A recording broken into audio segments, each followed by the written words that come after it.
Je vois un petit peu l'éthique comme un livre écrit comme La recherche du temps perdu à l'envers. C'est-à-dire qu'il a trouvé son salut, et c'est comme ça que se termine l'éthique.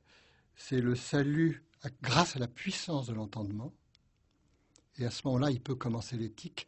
Et les 3 mots qui commencent l'éthique sont « par cause de soi, j'entends ». Et dans ces 3 mots, il y a tout. Mais surtout, alors qu'il avait été en quelque sorte altéré, qu'il s'était fait avoir, qu'il était malheureux parce qu'en fait il avait été exclu, je crois on en reparlera de cette excommunication, à la suite d'un long travail, qu'on peut appeler le travail d'analyse. Je vous disais, je pense que c'est l'analyse la plus complète, affective et politique, qui ait jamais été accomplie.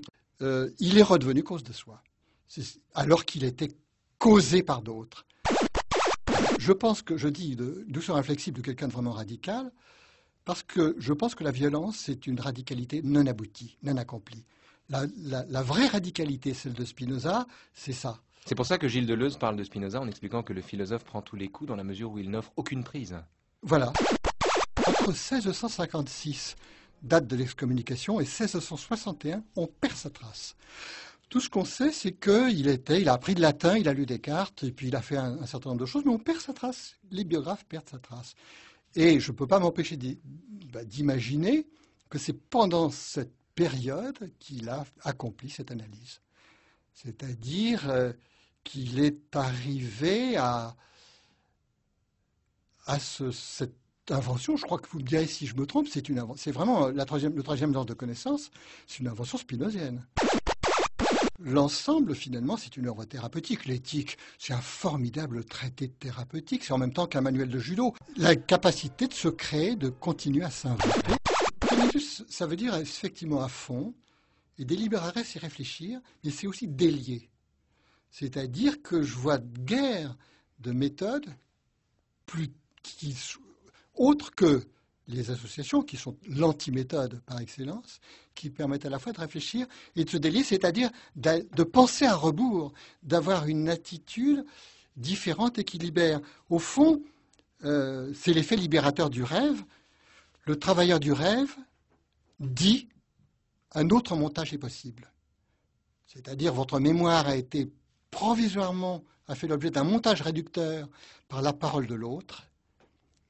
Rafale insurrectionnelle, c'est ça l'inconscient. Dislocation. Rafale insurrectionnelle, ça veut dire, c'est pas l'inconscient structuré comme un langage, c'est rafale insurrectionnelle, c'est une insurrection plutôt des choses contre les mots. Ce qui s'y trouve quand même dans le 5e livre, c'est la libération par la puissance de l'entendement. L'entendement, c'est une intelligere, c'est-à-dire la compréhension. Et c'est quoi comprendre? Si ça n'est ajouté à du connaître, le 2e genre de connaissance, du comprendre, c'est-à-dire ce qui fait sens, ce qui n'est pas seulement signification, mais ce qui engage, à travers sa mémoire, la singularité d'un être. Je crois que c'est une rationalité totale. C'est-à-dire c'est une nouvelle rationalité et qui incorpore l'affectivité, alors que la science est l'idéologie de la suppression de l'affect. Là, c'est vraiment le philosophe du XXIe siècle, c'est-à-dire réintégrer l'affect.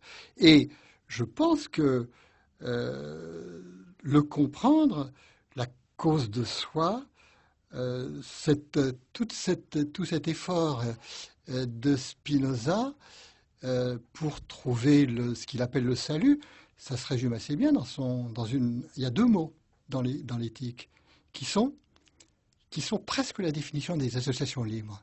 Alors, ça, je le dis tout de suite, c'est mon Spinoza, je n'impose pas mon interprétation. C'est mon Spinoza. Voilà, chacun le sien. Il dit « simpliciter imaginare ».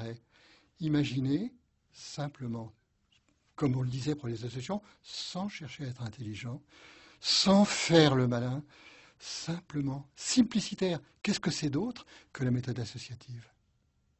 C'est un clinicien d'imagination, Spinoza. Un clinicien de l'imagination, vous diriez. Oui, je pense. C'est-à-dire que pour lui, la cause de nombreux maux, c'est une imagination mal employée, et que là encore, c'est un judoka. Il ne faut pas la rejeter, il faut jouer avec, il faut la contrôler. Contrôler l'imaginaire pour mieux faire sa part, pour mieux dire, cette personne-là qui me faisait peur, Ça me rappelle finalement, elle me faisait peur parce que à sa place, il y avait quelqu'un d'autre de mon passé. Cela implique que l'on réintègre l'affectivité. C'est vrai qu'un ordre sans affectivité et sans tenir compte de l'affectif, c'est-à-dire de la liberté, c'est-à-dire de la singularité d'un être, parce que, comme il le dit, un affect d'un être est autant différent de l'affect d'un autre que l'être est différent de l'autre, c'est ça le soi.